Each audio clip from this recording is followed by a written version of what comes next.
830 탈란트, 약 2천만 세스테르티우스, 기원전 61년. 로마에 떠오르는 정치인 율리우스 카이사르가 짊어지고 있던 빚의 규모입니다. 현대의 가치로 환산하기조차 버거운 이 천문학적인 부채는 단순한 숫자가 아니었습니다. 그것은 그의 목숨줄이자 정치적 생명을 쥐고 있는 시한폭탄이었습니다. 빚쟁이들은 그가 로마 성벽을 빠져나가는 것조차 허락하지 않았습니다. 마이너 BTO, TTO, 1, TTO, TTO, 1. 당시 로마에서 가장 부유했던 크라수스가 보증을 서주지 않았다면 훗날 유럽의 지도를 바꾼 위대한 정복자는 자신의 임지로 떠나보지도 못한 채 파산한 낭인으로 생을 마감했을지도 모릅니다. 우리가 흔히 아는 웅장한 로마 제국의 역사, 그 이면에는 이처럼 지독할 정도로 세속적이고 계산적인 채무 관계가 얽혀 있었습니다. 당시 로마 공화정은 영광과 이념이라는 화려한 외투를 입고 있었지만 그 속을 들여다보면 철저히 돈과 폭력으로 굴러가는 거대한 주식회사와 같았습니다. 정치적 성공을 위해서는 민중을 환호하게 만들 화려한 검투사 경기를 열어야 했고 수많은 정치인들을 은밀한 돈으로 매수해야만 했습니다.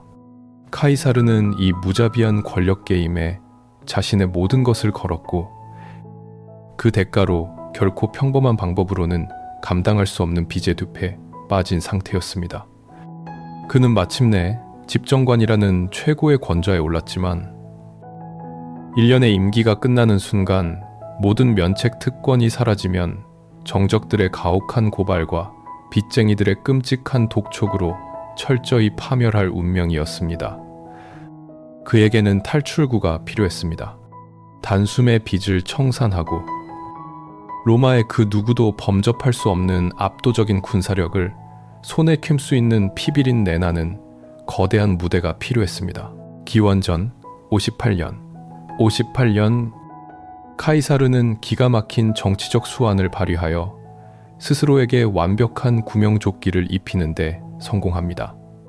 바티니우스 법이라는 특별법을 통과시켜 일리릭과 갈리아 키살피나 그리고 갈리아 트란살피나라는 세 개의 속주를 다스릴 총독의 권한을 무려 5년 동안이나 얻어낸 것입니다. 역사적으로 더욱 중요한 것은 이 권한과 함께 4개의 로마 군단, 즉 2만 명에 달하는 최정예 정규군이 그의 완전한 지휘 아래로 들어왔다는 사실입니다. 합법적인 권력과 막강한 폭력, 그리고 정벌을 통해 무한한 부를 축적할 수 있는 변방의 영지. 이제 카이사르의 손에는 세상을 뒤집고 역사의 물줄기를 바꿀 수 있는 가장 날카로운 검이 쥐어졌습니다. 역사 교과서들은 종종 카이사르의 갈리아 원정을 야만족의 위협으로부터 로마의 문명을 수호하기 위한 거룩한 방어 전쟁이자 문명화의 과정으로 묘사하곤 합니다. 하지만 지도를 펼쳐놓고 그가 처했던 숨막히는 현실을 차분히 복기해보면 전혀 다른 서늘한 그림이 떠오릅니다. 그것은 생존을 위해 절망적으로 몸부림치는 한 천재적인 정치인의 거대한 영리 사업이었습니다. 알프스 산맥 너머로 끝없이 펼쳐진 갈리아라는 미지의 땅은 그에게 그저 어두운 야만의 숲이 아니었습니다. 그것은 엄청난 양의 금과 은, 그리고 로마 경제를 굴러가게 하는 가장 중요한 원동력인 수십만 명의 노예가 걸어다니는 거대한 금고 그 자체였습니다. 그는 조국 로마의 숭고한 안보를 위해 갈리아로 시선을 돌린 것이 아니라 오직 자신의 파산 직전인 재무제표를 흑자로 돌려놓기 위해 갈리아의 피와 살이 필요했던 것입니다. 카이사르는 갈리아의 국경을 향해 시선을 던졌습니다. 그의 뒤에는 2만 명의 중무장한 병사들이 굳건히 서 있었고 그의 머릿속에는 갚아야 할 막대한 빚과 로마를 온전히 지배하겠다는 거대한 야망이 섬뜩하게 뒤엉켜 있었습니다. 하지만 그에게는 치명적인 약점이 하나 있었습니다. 당시 로마 공화정의 법과 깐깐한 원로원은 아무런 명분 없는 야만적인 선제 공격을 엄격하게 금지하고 있었습니다. 다른 민족의 영토를 침략하기 위해서는 로마의 시민과 동맹국을 적으로부터 보호한다는 완벽하고도 합법적인 명분이 반드시 필요했습니다. 무적의 병력도 준비되었고 벼랑 끝에 몰린 굶주린 절박함도 있었지만 정작 국경을 넘어 칼을 휘두를 합당한 핑계가 없었던 것입니다. 어떻게든 피를 보아야만 하는 이 교활한 천재는 국경 너머를 주시하며 먹잇감이 스스로 치명적인 실수를 저지르기만을 숨죽여 기다렸습니다. 그리고 역사의 얄꼬는 장난처럼 알프스 너머의 사람들은 카이사르가 그토록 애타게 찾던 그 완벽한 전쟁의 명분을 자신들의 손으로 직접 은쟁반에 바쳐 그에게 바치고 맙니다. 갈리아는 전체가 세 부분으로 나뉜다. 이것은 훗날 카이사르가 직접 남긴 갈리아 전기 첫 문장의 유명한 구절입니다. 우리가 흔히 갈리아라고 부르는 이 지역은 오늘날의 프랑스, 벨기에, 스위스, 그리고 네덜란드 일부를 아우르는 방대한 영토였습니다. 로마인들의 오만한 시선 속에서 그들은 그저 짐승의 가죽을 뒤집어 쓰고 숲속을 울부짖는 미개한 야만인들에 불과했습니다. 하지만 그것은 철저한 착각이자 역사가 만들어낸 거대한 오해입니다. 당시의 갈리아는 결코 미개하지 않았습니다. 그들은 울창한 숲을 개간하여 비옥한 농경지를 일구었고 로마인들조차 감탄할 만큼 뛰어난 철기 재련 기술과 세공 기술을 보유하고 있었습니다.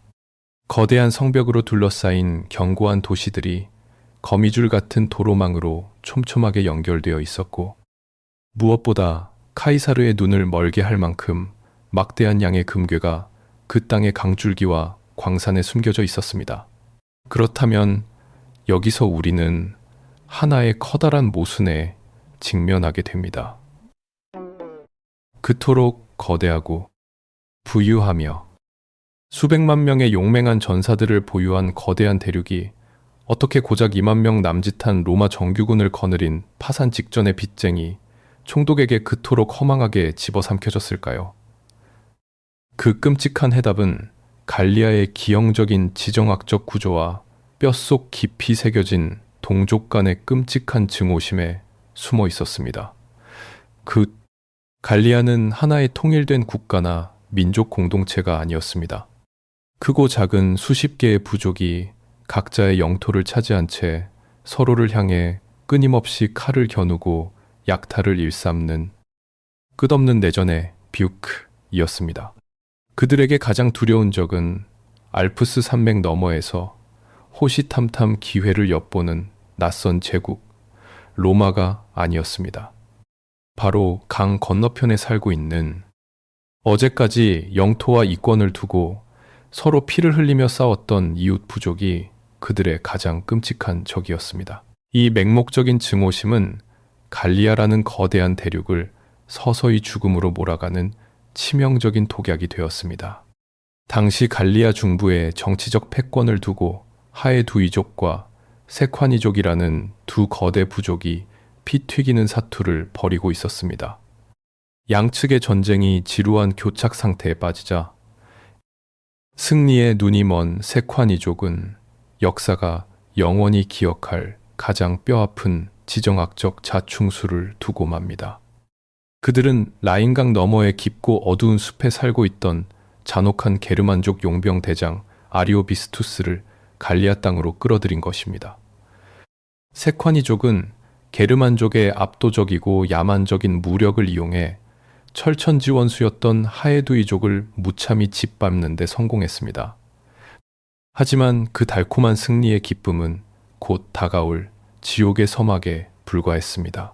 갈리아의 따뜻한 기후와 풍요로운 물자, 그리고 기름진 영토에 매료된 게르만족은 용병의 임무가 끝난 후에도 차가운 고향으로 돌아가기를 단호히 거부했습니다. 이름한 그들은 자신들을 고용한 세콰니족의 영토까지 무력으로 빼앗으며 오히려 갈리아인들 위해 새로운 지배자로 군림하기 시작했습니다.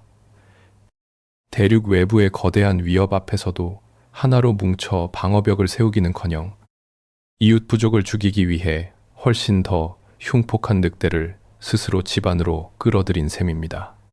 로마의 총독 카이사르가 군단병들의 날카로운 칼날에 갈리아인들의 피를 묻히기도 전에 갈리아는 이미 동족 간의 쓰라린 배신과 외세의 노골적인 개입으로 처참하게 찢겨진 채 스스로 자살을 향해 걸어가고 있었던 것입니다. 카이사르는 로마 속주의 국경선 너머에서 이 피비린내 나는 자멸의 연극을 아주 차갑고도 계산적인 시선으로 관망하고 있었습니다. 이 샛일을 해통보 갈리아 부족들의 어리석은 증오심과 치명적인 분열은 카이사르에게 완벽한 사냥터가 될 것이 분명했습니다. 이 대륙을 무너뜨리기 위해 처음부터 압도적인 군사력이 필요한 것은 아니었습니다. 그에게는 부족 간의 깊은 불신을 교묘하게 파고들 외교적 술수와 로마가 개입할 수 있는 그럴듯한 명분만이 필요했습니다. 그리고 기원전 58년 초 갈리아 내부의 이 극도로 불안정한 역학 관계는 마침내 거대한 지정학적 폭발을 일으키게 됩니다. 게르만족의 무자비한 압박과 대륙 내부의 혼란을 더 이상 견디지 못한 한 거대 부족이 무려 수십만 명의 백성을 이끌고 자신들의 오랜 고향을 제 손으로 불태우며 절망적인 대이동을 결심한 것입니다. 무려 수십만 명의 백성을 결심한 간튼 영영국, 간튼 당작국, 간튼 에마는 트로 에마는 이 자신들의 오랜 고향을 간튼 이 자신들의 대일은 갈리아 대륙 전체의 뇌관을 건드린 이 비극적인 발걸음은 카이사르가 그토록 애타게 기다려왔던 전쟁의 완벽한 서막이었습니다. 기원전 58년의 이른 봄, 오늘날의 스위스 지역에 살고 있던 헬베티족은 자신들이 수백 년간 일구어온 12개의 번화한 도시와 400여 개의 마을에 스스로 불을 질렀습니다. 하늘을 뒤덮은 거대한 잿빛 연기는 다시는 고향으로 돌아오지 않겠다는, 아니, 돌아갈 수 없다는 너무도 처절하고도 비장한 생존의 결단이었습니다. 동쪽에서 밀려드는 흉폭한 게르만족의 압박을 더 이상 견디지 못한 그들은 살기 위해 비옥한 서쪽 갈리아 영토를 향해 민족 전체가 이동하는 거대한 대이동을 시작한 것입니다. 카이사르가 직접 남긴 기록에 따르면 당시 남녀노소를 모두 합쳐 무려 36만 8천 명에 달하는 거대한 인파가 움직였다고 합니다. 하지만 현대의 역사학자들과 고고학자들은 이 엄청난 숫자에 차가운 의문을 제기합니다. 왜 카이사르는 굳이 이렇게까지 구체적이고 과장된 숫자를 역사에 남겨야만 했을까요? 여기에 바로 제국주의의 가장 서늘하고도 교활한 정보 조작의 기술이 숨어 있습니다.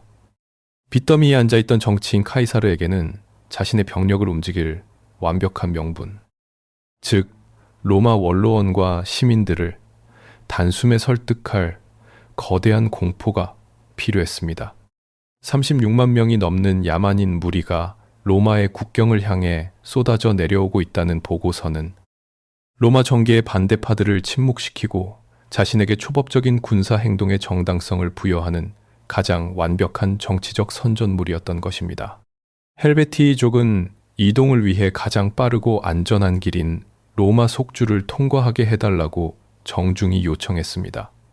하지만 카이사르는 단호하게 그 길을 막아섰습니다. 단순히 통행을 거부한 것이 아니었습니다. 그는 의도적으로 헬베티족을 아주 좁고 험난한, 그리고 지정학적으로 매우 치명적인 다른 우회로로 몰아넣고 있었습니다.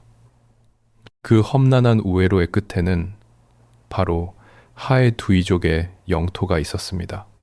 하에두이족은 로마 원로원이 공식적으로 인정한 로마의 형제이자 동맹국이었습니다. 이 당제이자 간장구론도 당장구로 맞는 것입니다. 굶주리고 지친 헬베티이족 수십만 명이 생존을 위해 어쩔 수 없이 하에두이족의 국경을 넘는 순간, 카이사르가 그토록 치밀하게 설계했던 거대한 덫이 마침내 무서운 이빨을 드러냈습니다. 하에두이족은 즉각 자신들의 영토를 짓밟는 헬베티이족을 막아달라며 로마에 다급한 구원을 요청했고, 카이사르는 자국이 아닌 동맹국을 보호한다는 완벽하게 합법적이고 영광스러운 명분을 손에 거머쥐게 되었습니다. 헬베티이족은 로마를 공격할 의도가 전혀 없었지만 카이사르가 짜놓은 지정학적 올가미에 걸려들어 졸지에 로마 동맹을 짓밟은 흉악한 침략자로 둔갑해버린 것입니다. 이것은 단순한 우발적 충돌이 아니라 전쟁을 시작하기 위해 권력자가 만들어낸 철저하게 설계된 합법적 사륙이었습니다.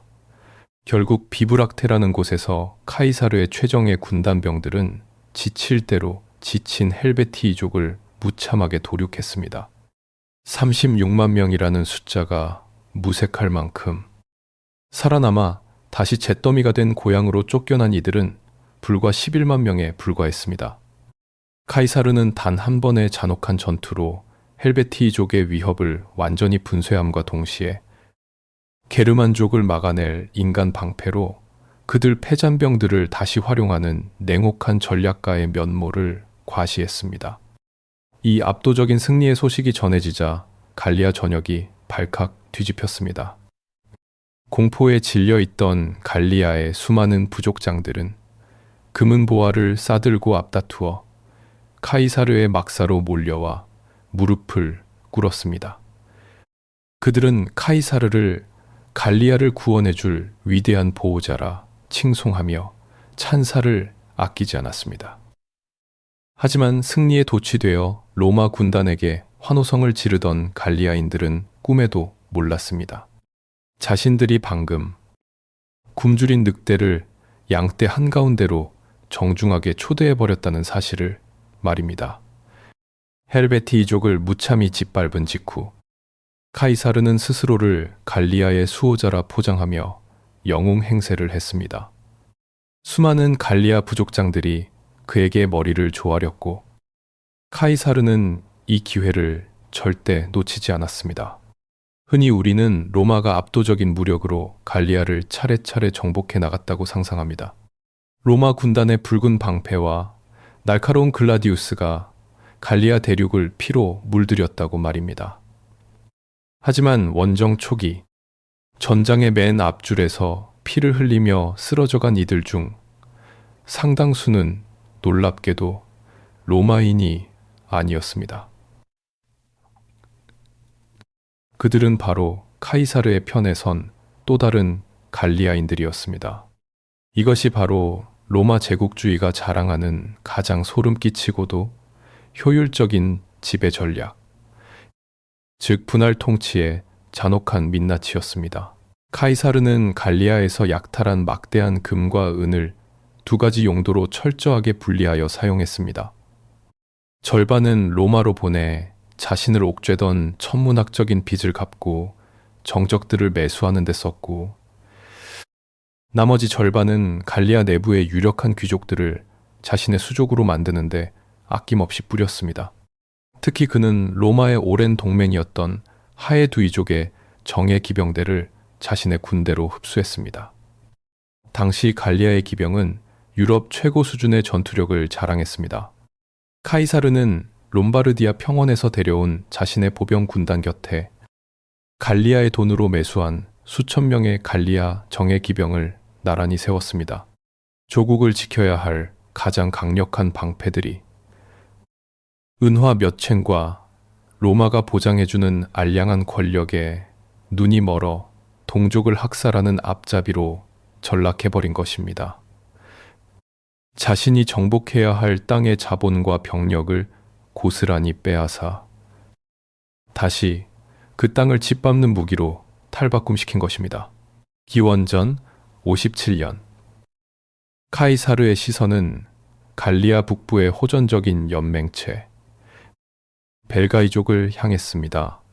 벨가이족은 로마의 팽창을 경계하며 대규모 연합군을 결성했지만 카이사르는 결코 정면 승부를 고집하지 않았습니다. 그는 하에두이족을 비롯한 친로마 갈리아 부족들을 은밀히 조종하여 벨가이족의 후방 영토를 무자비하게 약탈하도록 지시했습니다. 고향 땅이 불타고 있다는 다급한 소식을 들은 벨가이 연합군은 결국 내부의 분열을 이기지 못하고 스스로 와해되어 뿔뿔이 흩어지고 맙니다. 뭉치면 로마군조차 두려워할 만큼 강력했던 전사들이 카이사르의 교활한 외교적 이간질 한 번에 힘없이 무너져 내린 것입니다. 후퇴하는 벨가이족의 뒤를 쫓아 끔찍한 학살을 자행한 추격대의 선봉 역시 카이사르가 돈과 권력으로 길들인 갈리아 기병대였습니다. 살아남은 벨가이족은 로마의 노예시장으로 끌려갔고 그들을 팔아넘겨 얻은 막대한 수익은 다시 로마 정계를 쥐락펴락하는 카이사르의 비자금으로 흘러 들어갔습니다. 대륙의 북쪽부터 남쪽까지 갈리아인들은 로마의 철저한 계산 아래 동족의 심장에 서로의 칼을 꽂으며 서서히 피를 흘리고 있었습니다. 갈리아의 지도자들은 눈앞의 이익과 부족 간의 해묵은 원한에 눈이 멀어 거대한 로마의 덫이 자신들의 목을 서서히 조여오고 있다는 사실을 전혀 깨닫지 못했습니다. 카이사르는 로마 군단의 피를 최소화하면서도 오직 교묘한 조종의 게임만으로 방대한 갈리아 영토를 거의 다 무릎 꿇리는 데 성공했습니다. 그의 천재성은 칼을 휘두르는 데 있었던 것이 아니라 적들이 스스로 칼을 휘두르게 만드는 치명적인 이간질에 있었습니다. 돈과 정치적 모략이 결합된 이 완벽한 덫에 걸려 갈리아는 거의 저항의 의지를 잃어버린 채 로마의 소나귀에 떨어지고 있었습니다. 하지만 권력의 단맛에 취해갈 무렵 동쪽에서 심상치 않은 어둠이 밀려오기 시작했습니다. 카이사르가 갈리아에서 쌓아 올린 모든 성과를 단숨에 잿더미로 만들 수 있는 끔찍한 위협. 바로 거대한 라인강 너머에 도사린 미지의 게르만 제국이 로마를 향해 거친 숨을 몰아쉬고 있었습니다. 기원전 55년 갈리아의 지배를 공고히 하던 카이사르 앞에는 로마인들의 뼛속 깊은 공포를 자극하는 거대한 자연의 장벽이 가로막고 있었습니다. 바로 유럽 대륙을 가로지르는 깊고 넓은 강, 라인강이었습니다. 당시 로마인들에게 라인강은 단순한 물줄기가 아니라 문명과 야만을 가르는 세상의 끝이었습니다. 그 강 너머에는 끝을 알 수 없는 어두운 숲이 펼쳐져 있었고, 그리고 그 속에는 로마 군단조차 두려워하는 크고 흉폭한 게르만족이 득실거렸습니다. 로마의 원로원조차 그 두려운 강을 건너는 것은 미친 짓이며 지정학적으로 불가능한 일이라고 여겼습니다. 게르만족 역시 라인강이라는 거대한 자연의 해자가 자신들을 영원히 지켜줄 것이라 굳게 믿고 있었습니다. 그들은 배를 타지 않고서는 결코 이 넓고 거친 강을 건널 수 없을 것이라며 강 건너편의 로마군을 조롱하며 도발했습니다. 카이사르에게는 로마 시민들을 열광시키고 정적들을 완전히 침묵시킬 구상거에 있는 그 누구도 상상하지 못한 충격적인 시각적 스펙터클이 필요했습니다. 자연의 섭리조차 자신의 정치적 도구로 굴복시키는 법을 아는 이 천재는 게르만족과 로마 원로원 모두에게 뼛속 깊이 각인될 절대적인 공포를 보여주기로 결심합니다. 그는 배를 타고 몰래 강을 건너는 것은 로마 군단의 위험에 맞지 않는다며 무려 4만 명의 군단병들에게 상상을 초월하는 명령을 내립니다. 강 위에 다리를 지으라는 것이었습니다. 그것은 고대의 토목 기술로는 기적에 가까운 명령이었습니다.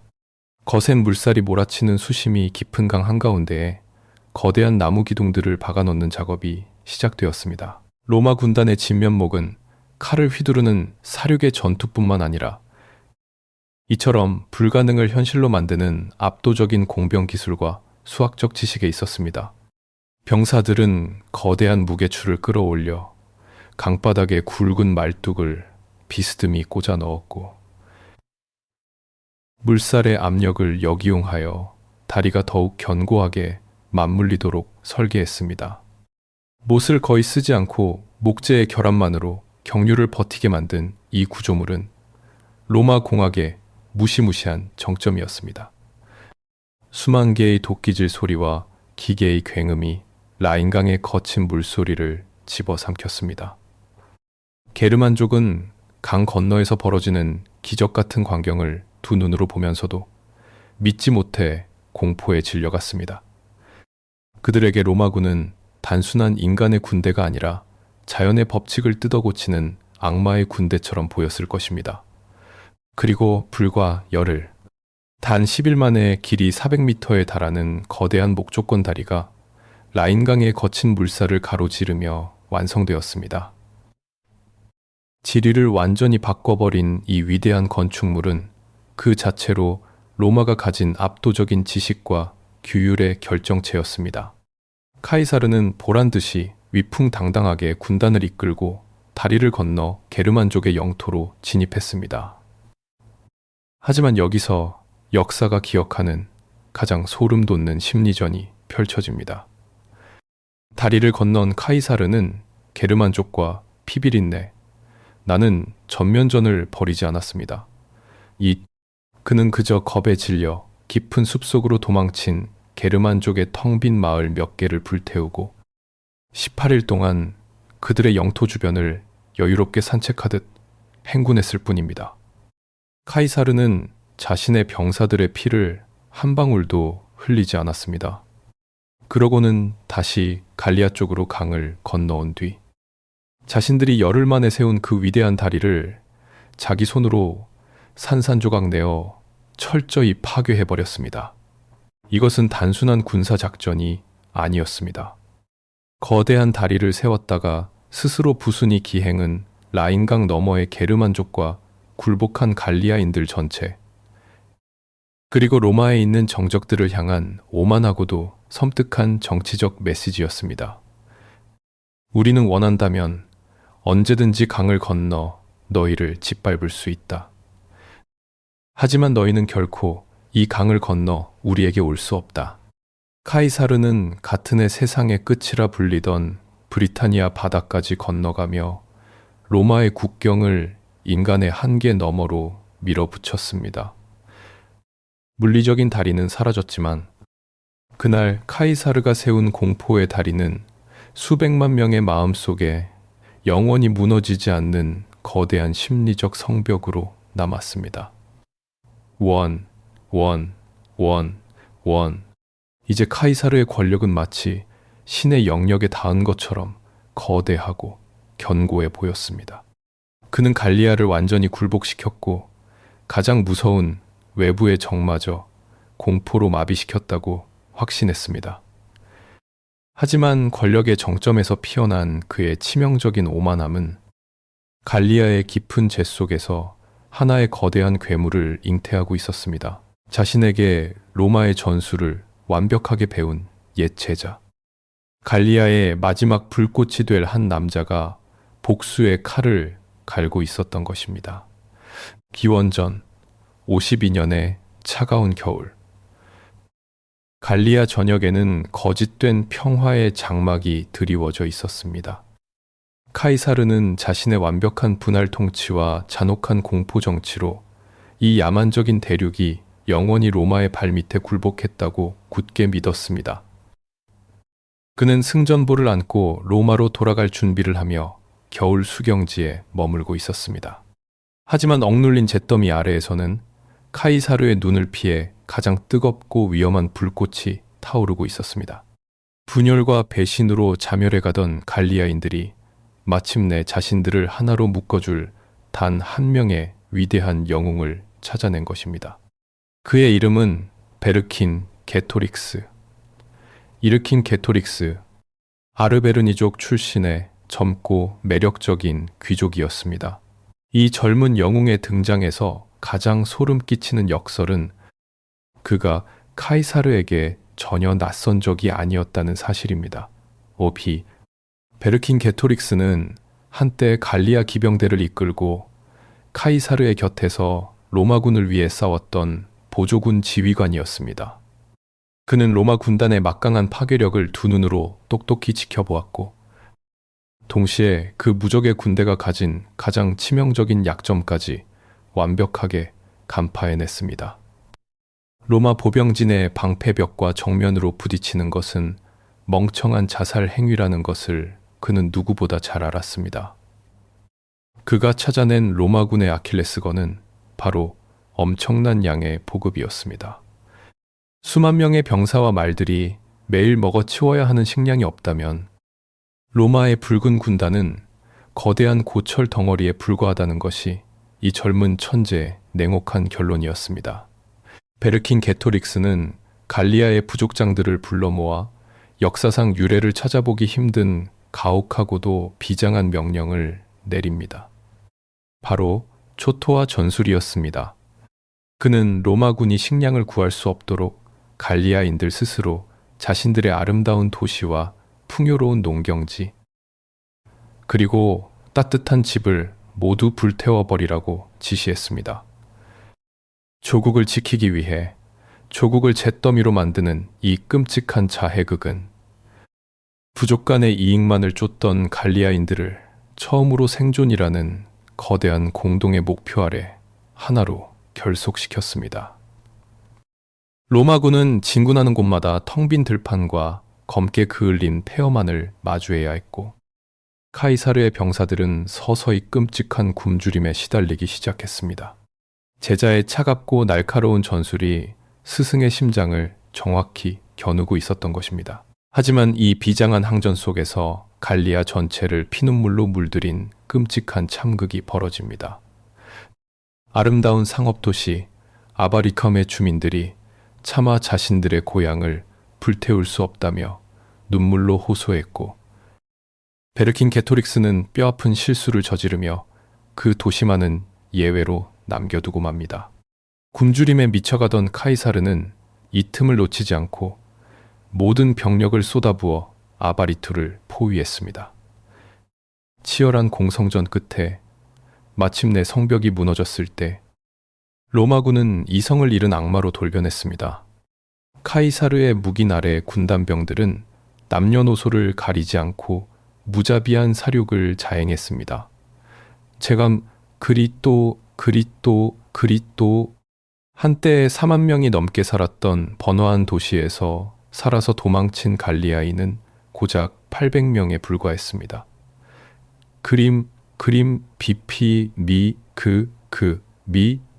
갈리아의 보석이라 불리던 도시는 단 하루 만에 거대한 시체 구덩이로 변해버렸습니다. 카이사르는 이 끔찍한 학살극이 갈리아인들의 저항 의지를 완전히 꺾어버릴 것이라 계산했습니다. 하지만 그것은 그의 오만이 낳은 가장 뼈아픈 오판이었습니다. 아바리추의 처참한 비극은 오히려 베르킨 게토릭스의 초토화 전술이 옳았음을 뼈저리게 증명하는 잔혹한 교훈이 되었습니다.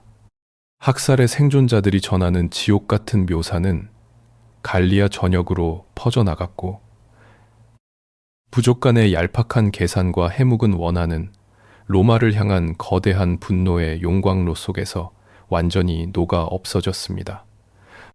이제 갈리아는 카이사르가 돈으로 조종할 수 있는 분열된 부족들의 집합체가 아니었습니다. 생존을 위해 모든 것을 불태우고 복수심으로 뭉친 거대한 하나의 괴물이 되어 로마군을 옥죄기 시작했습니다. 베르킨 게토릭스는 카이사르를 굶주림의 밑으로 깊숙이 끌어들였습니다. 그리고 게르고비아라는 이름의 험준한 언덕에서 로마의 무패 장군은 생애 처음으로 자신의 피를 흘리며 뼈아픈 굴욕의 맛을 보게 됩니다. 기원전 52년 아바리추의 잔혹한 학살 이후 승리의 기세에 취한 로마군은 베르킨게토릭스의 본거지를 향해 진군했습니다. 그곳은 아르베르니족의 심장 부이자 험준한 산봉우리에 자리 잡은 천혜의 요새 게르고비아였습니다. 하지만 이번에는 상황이 전혀 달랐습니다. 베르킨게토릭스는 아바리떼에서의 비극을 거울 삼아 요새 안에 틀어박혀 결코 평지로 내려오지 않았습니다. 굶주림에 지친 로마군이 가파른 언덕을 기어 올라오기를 기다리는 철저하고 차가운 인내심의 싸움이었습니다. 로마군은 심각한 보급난에 시달렸고 초조해진 카이사르는 극도로 다급해졌습니다. 그리고 이 다급함은 로마 군단 역사상 가장 뼈아픈 오판을 부르고 맙니다. 산비탈을 따라 펼쳐진 갈리아군의 얇은 방어선을 노리고 시작된 제한적인 기습 공격은 어느 순간 카이사르의 통제를 완전히 벗어나 버렸습니다. 승리에 굶주린 것인지 아니면 지독한 식량난을 하루빨리 끝내고 싶었던 것인지 로마의 군단병들은 지휘관의 퇴각 나팔 소리조차 무시한 채 가파른 언덕 위로 무질서하게 돌격하기 시작했습니다. 질서와 진영을 생명으로 여기는 로마 군단이 스스로 진영을 무너뜨리는 치명적인 실수를 저지른 것입니다. 숨을 헐떡이며 비탈길을 오르는 로마군을 기다리고 있었던 것은 고지를 선점한 갈리아 전사들의 끔찍한 역습이었습니다.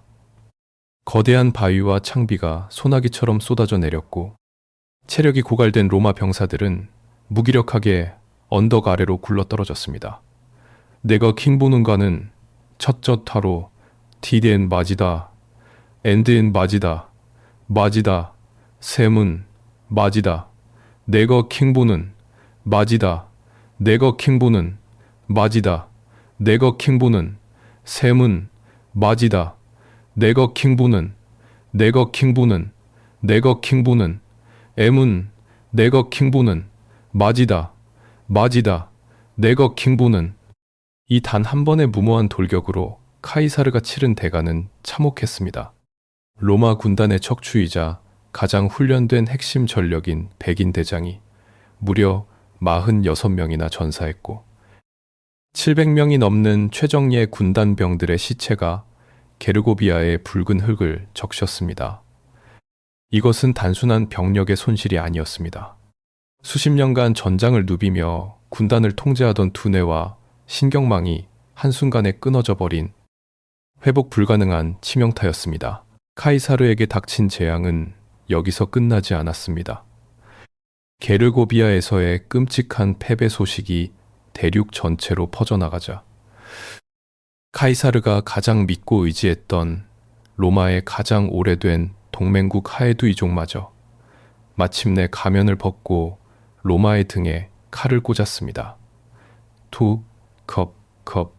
카이사르에게 막대한 군자금과 정예 기병을 대주었던 그들이 무적이라 믿었던 로마의 패배를 목격하자 곧바로 베르킨게토릭스의 깃발 아래로 합류해버린 것입니다.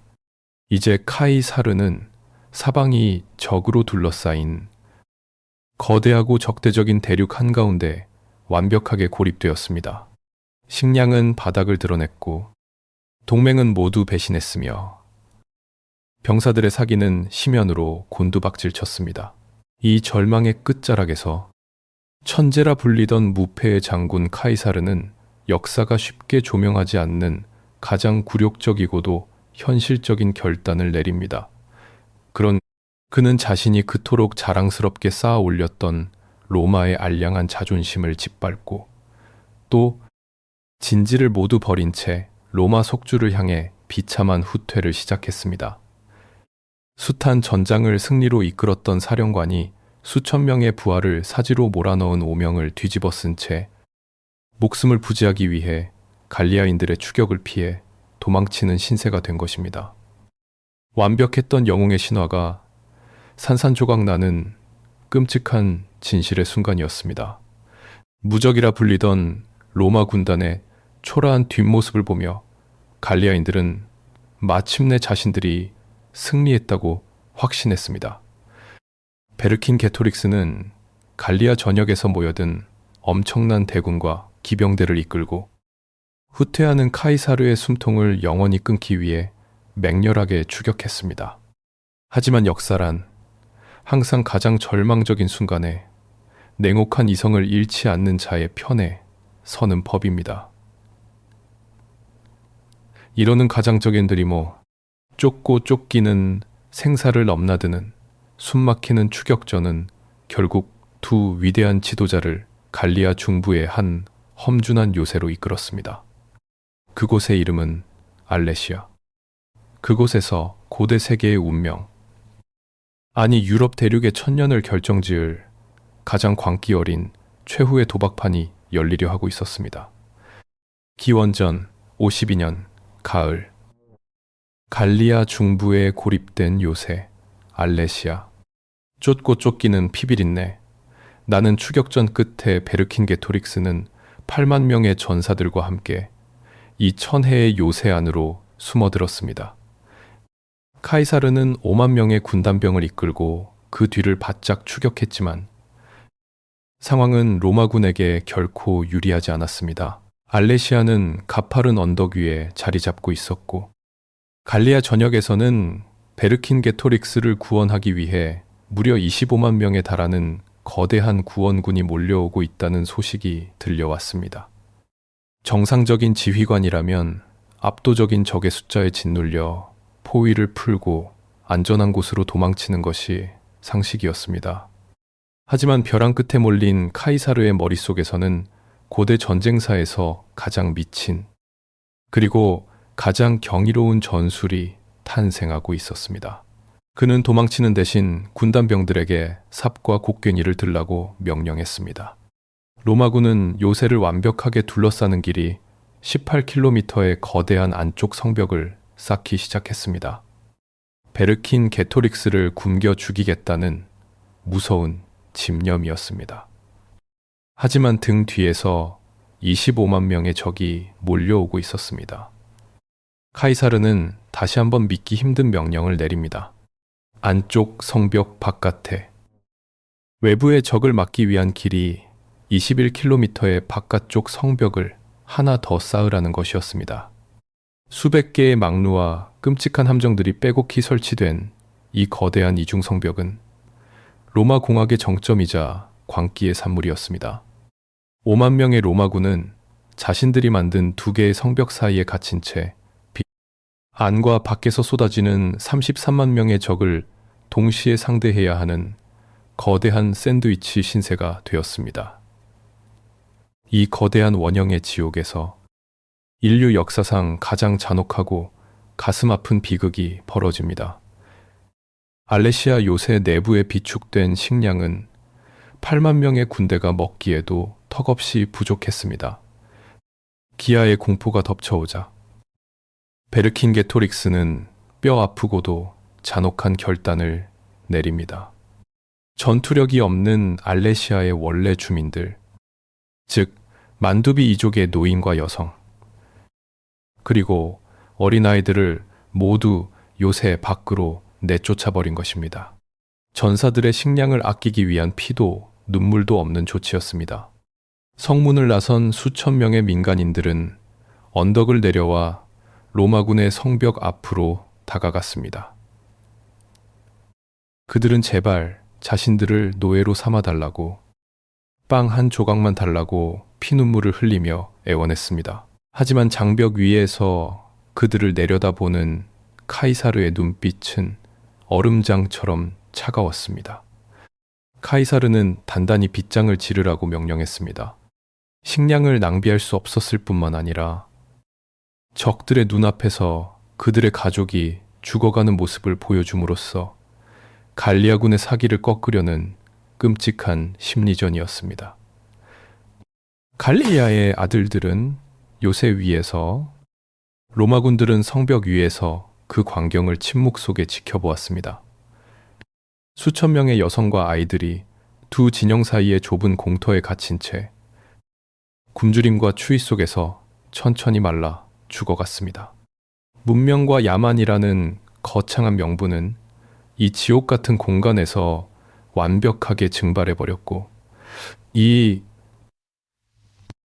오직 생존을 위한 인간의 역겨운 이기심과 잔혹함만이 앙상하게 남았습니다. 마침내 25만 명의 갈리아 구원군이 도착하면서 지옥의 문이 열렸습니다. 안과 밖에서 수십만 명의 적들이 로마군의 성벽을 향해 미친 듯이 돌격했습니다. 쏟아지는 화살과 창비 속에서 로마군의 방어선은 끊임없이 붕괴의 위기를 맞았습니다. 카이사르 본인조차 붉은 망토를 휘날리며 직접 칼을 들고 전장 한복판으로 뛰어들어야만 했던 처절한 사투였습니다. 하지만 로마군이 세운 이중 성벽의 정교한 함정들과 뼈를 깎는 규율은 끝내 무너지지 않았습니다. 시체로 산을 이룬 끔찍한 사륙전 끝에 갈리아의 구원군은 결국 로마군의 방어선을 뚫지 못하고 뿔뿔이 흩어져 도망치고 맙니다. 알레시아 요새에 갇혀 이 모든 절망을 지켜보던 베르킨 게토릭스는 마침내 모든 것이 끝났음을 깨달았습니다. 다음 날 아침, 붉은 피로 얼룩진 알레시아의 성문이 열리고 한 명의 기사가 조용히 말을 타고 걸어 나왔습니다. 그는 카이사르의 발 밑에 자신의 무기를 말없이 던졌습니다. 갈리아 대륙이 로마의 발 밑에 완전히 무릎을 꿇는 순간이었습니다.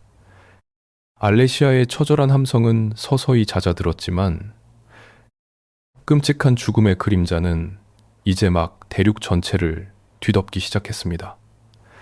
카이사르가 거둔 이 눈부신 승리의 이면에는 상상을 초월하는 피해 청구서가 기다리고 있었습니다. 이특 베르킨게토릭스의 항복은 단순한 한 인간의 패배가 아니었습니다. 이 인간 그런드로 토로 긴간 게토릭스의 항복은 이 정승근 경스는드로 그것은 갈리아라는 거대한 대륙이 겪게 될 길고도 끔찍한 고통의 시작을 알리는 종소리였습니다.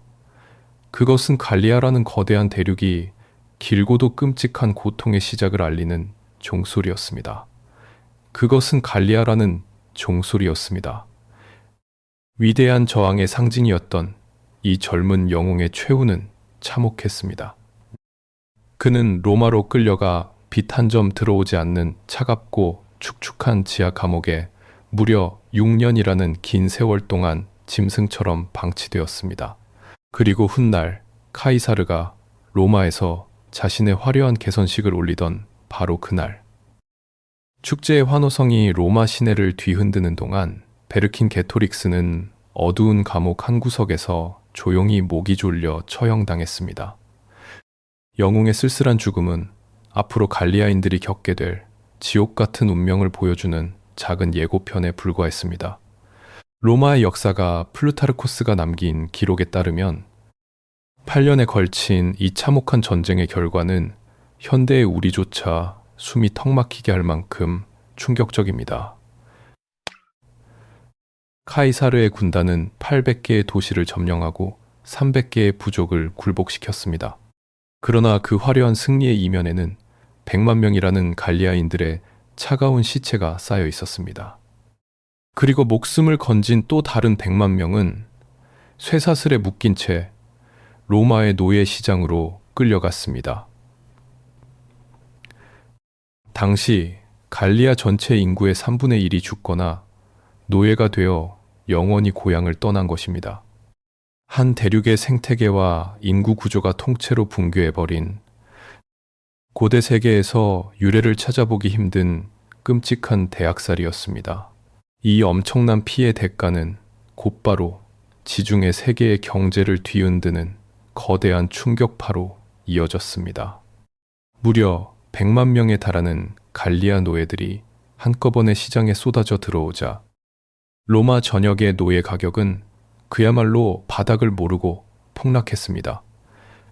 게다가 카이사르가 갈리아의 신전과 무덤을 파헤쳐 약탈한 막대한 양의 황금이 쉴 새 없이 로마로 유입되면서 금값마저 폭락하는 초유의 경제적 격변이 일어났습니다. 빚쟁이들에게 쫓기며 목숨을 구걸하던 2천만, 세스테르티우스의 빚쟁이 카이사르는 이제 로마에서 가장 많은 금을 보유한 압도적인 억만장자가 되어 있었습니다.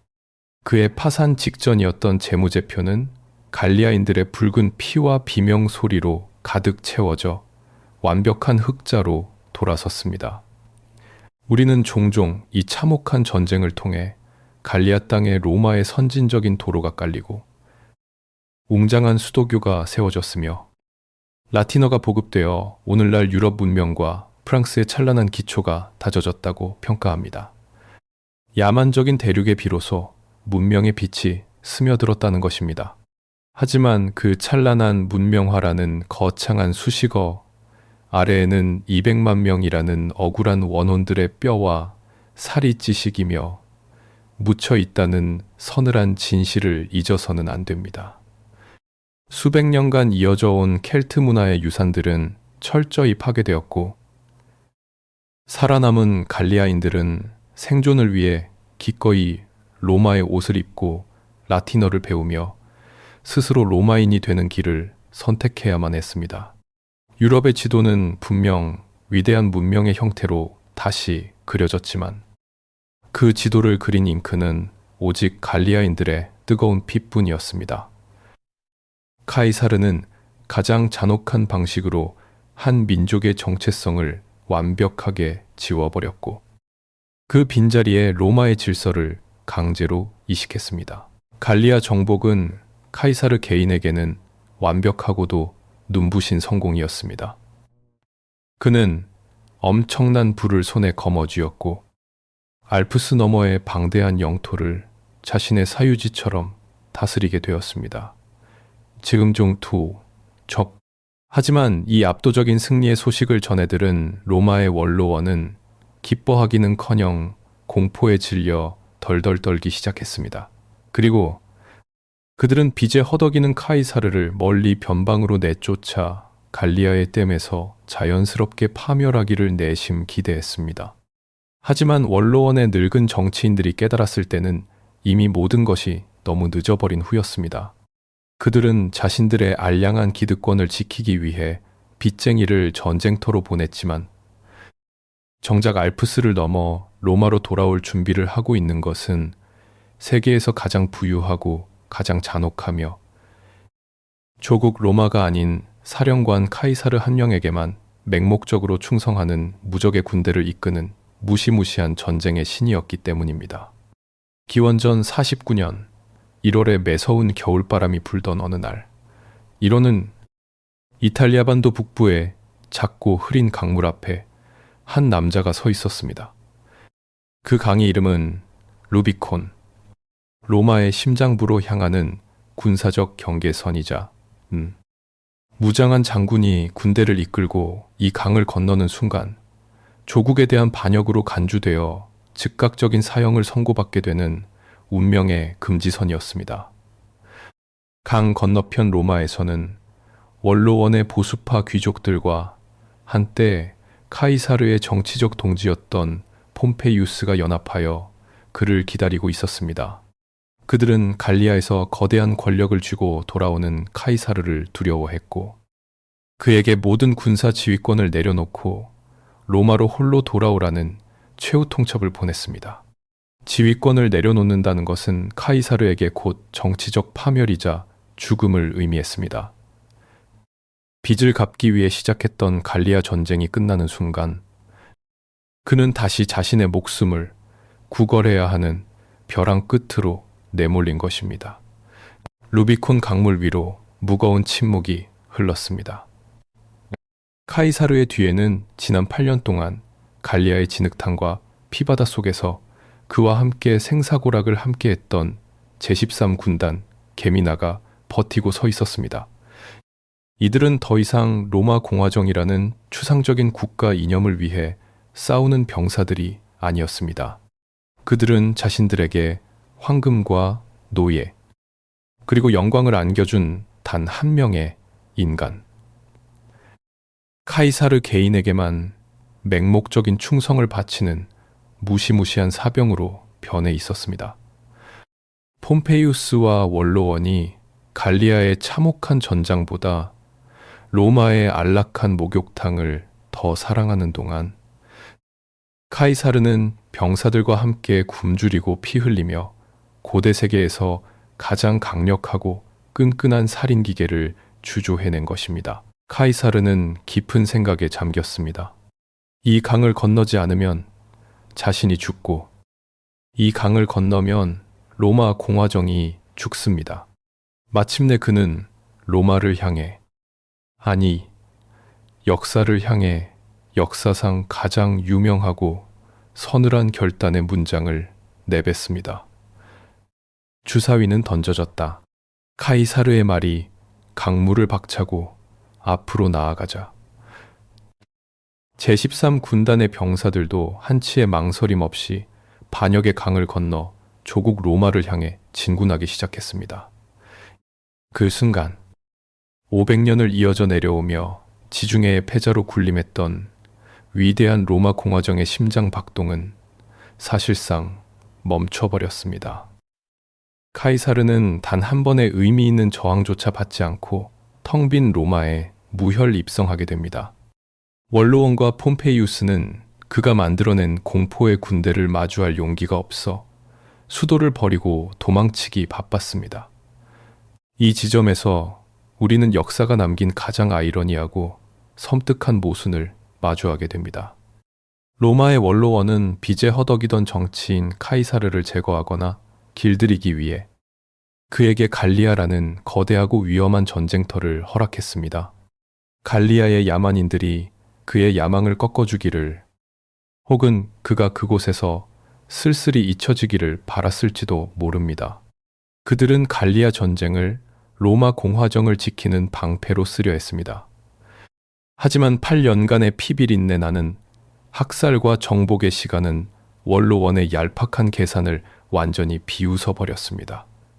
공화정이 스스로 승인한 그 전쟁은 로마 역사상 전무후무한 천재적인 장군과 역사상 가장 충성스러운 정의의 군단을 탄생시키는 거대한 훈련소가 되어버린 것입니다. 갈리아의 수백만 원원들이 흘린 피는 아이러니하게도 카이사르라는 절대 권력자를 잉태하는 자양분이 되었고, 결국 공화정 스스로의 목을 베는 가장 날카로운 단두대의 칼날로 되돌아왔습니다. 갈리아는 로마에 정복되어 로마화라는 문명의 옷을 입게 되었습니다. 하지만 자유를 생명으로 여기던 로마의 공화정은 바로 그 갈리아의 잿더미 위에서 영원히 죽음을 맞이했습니다. 권력을 통제하기 위해 외부의 위협을 이용하고 국가의 위기라는 명분 아래 한 개인에게 초법적인 힘을 쥐어주었던 로마의 선택은 결국 제국주의의 가장 파멸적인 결말을 맞이하게 된 것입니다. 로마는 갈리아를 얻었지만 그 대가로 국가의 영혼을 잃어버렸습니다. 이야기는 여기서 끝이 납니다. 하지만 우리에게는 결코 지워지지 않는 거대하고 무거운 질문 하나가 남겨집니다. 국가가 스스로의 안보와 이익을 수호한다는 명분 아래 한 인간이나 집단에게 통제할 수 없는 거대한 권력과 폭력을 합법적으로 위임할 때 우리는 과연 그 권력이 언제나 국가만을 향해 충성할 것이라고 확신할 수 있을까요? 갈리아의 비극을 먹고 자란 무적의 군대가 결국 조국의 심장부로 진군했던 루비콘 강의 역설처럼 국가가 만들어낸 가장 강력한 수호자는 어쩌면 언제든지 국가 자체를 파멸시킬 가장 끔찍한 파괴자로 돌변할 수 있는 것은 아닐까요? 그 서늘한 질문에 대한 답은 2000년이 지난 지금의 역사가 조용히 우리에게 묻고 있습니다.